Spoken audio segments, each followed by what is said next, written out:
it crashed on me.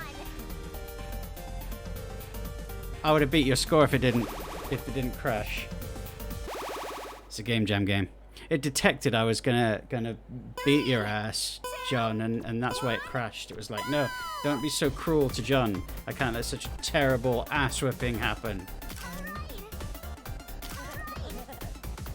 It's alright, it's a game jam game. These things are the games that I've been playing before that were submitted to the jam. They were all a little buggy and crashy, and also forget all that stuff I just said about Game Maker. It crashes.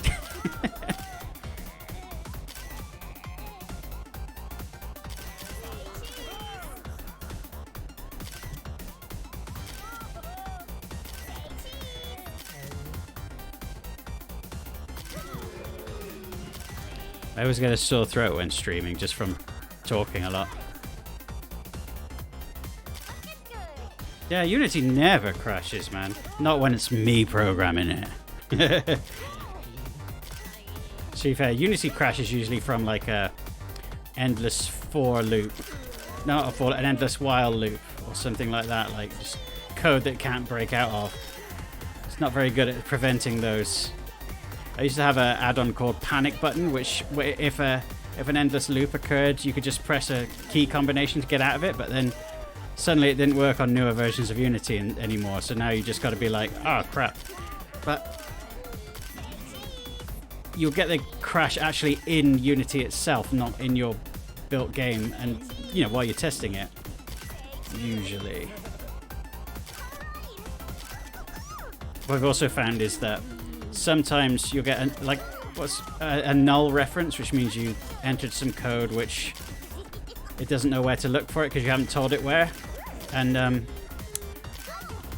different consoles and different programs have different ways of reacting to a null reference. So sometimes it will just keep going, maybe give you an error in the corner, and sometimes things choose to crash something if it does a null reference. And usually you can override that, but I've often had it so when I'm something that works fine on PC, it's got a null reference which crashes the entire thing on console. And then so I just have to kind of build it without what's called explicit null checks. But that can be a frustrating thing. I'm a nerd. We tried some RPG Maker. Oy, the RPG Maker is jank, man.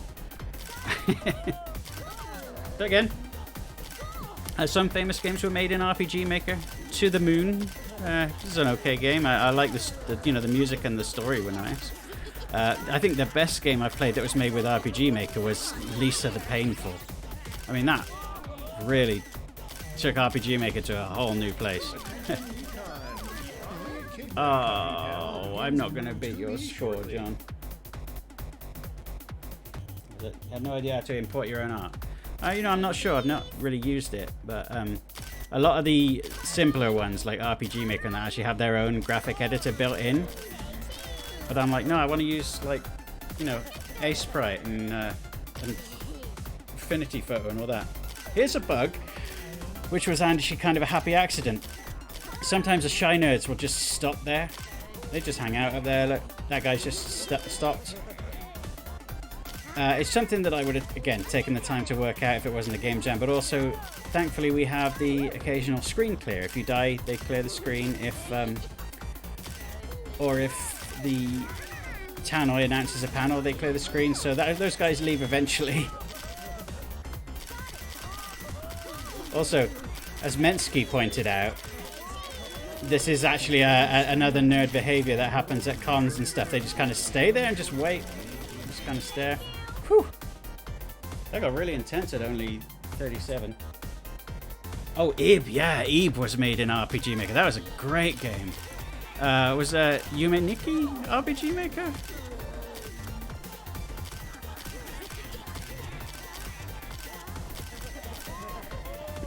Excuse me.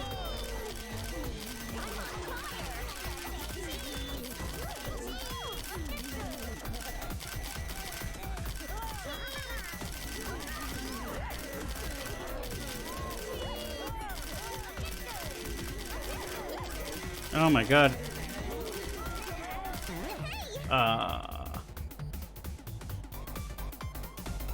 51,000, okay. I think I can get another extra life before dying, I think. So maybe I can make it to the next panel announcement.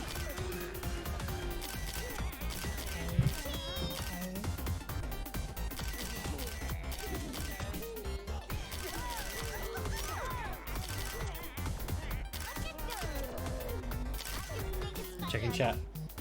Holy crap, that was amazing. Thank you, DJ Oshiman, but you've still beaten my score, so... The tactic is, when it gets overwhelming... I say that when I die when it gets over... When it gets really, really overwhelming, look for the red flash and just press in that direction.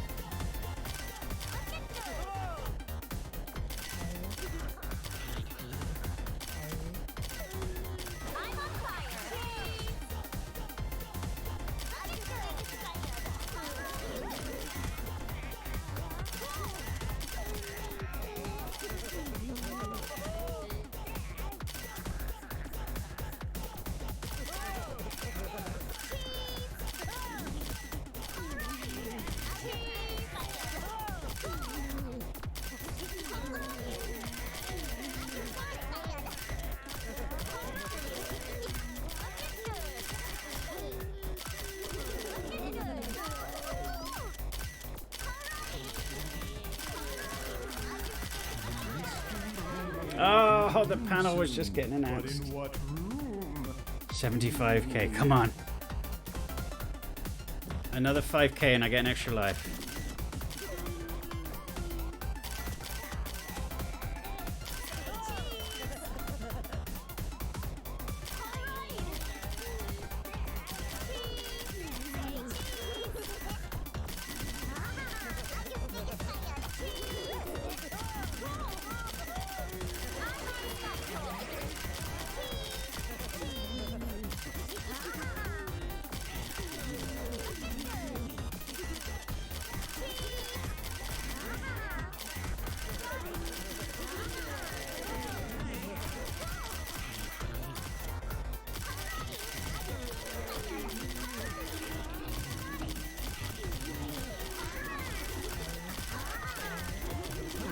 Oh.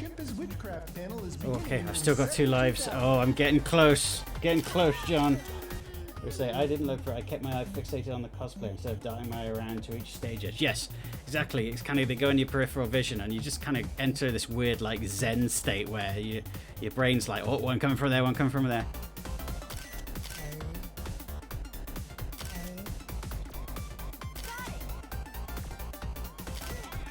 Having the blinking indicators on the edge of the screen seems like very good sort of video game eyes sort of game design, for lack of better terms. I suppose so. I didn't really think about it. Actually, I think no. Okay, now this puts us a lot closer, John. I thought I had you then. But I think that was actually a happy accident. It was a bug that occurred and we just liked it.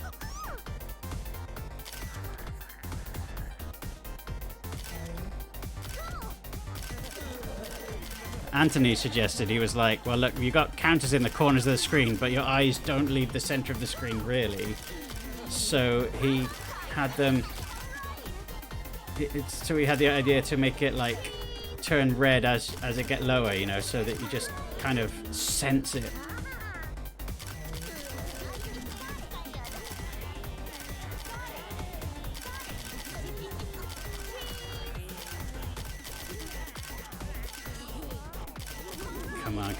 Come on. Sweet, the panel time.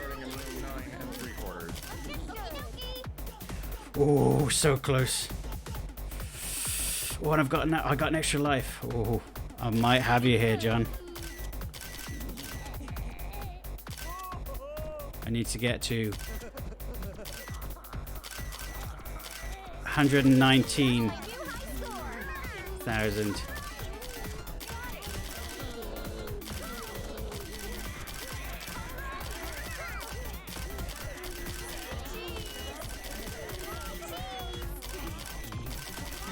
Ah! Oh, so close. Come on.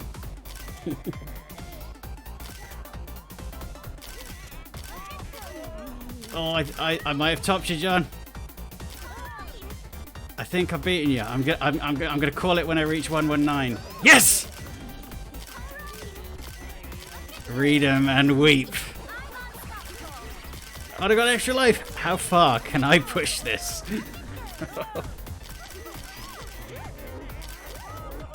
Whew, come on. Whoa, oh, about that far. I did it. Thank you, John. Ball's in your court now, mate.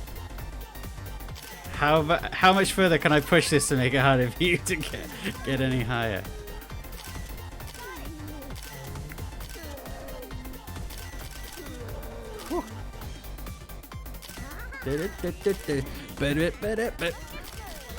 I'm really glad that I took the time to write this like really catchy song for this. It can just loop forever and it's just still enjoyable. In my opinion, I am big-headed. Oh, I think that was it. Was that my last life? Oh, screenshot in that. Oh, that felt fucking good.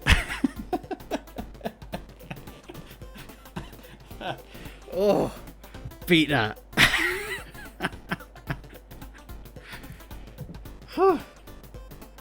Oh, I feel like I need a smoke and I'm not even a smoker. Thank you. It's like...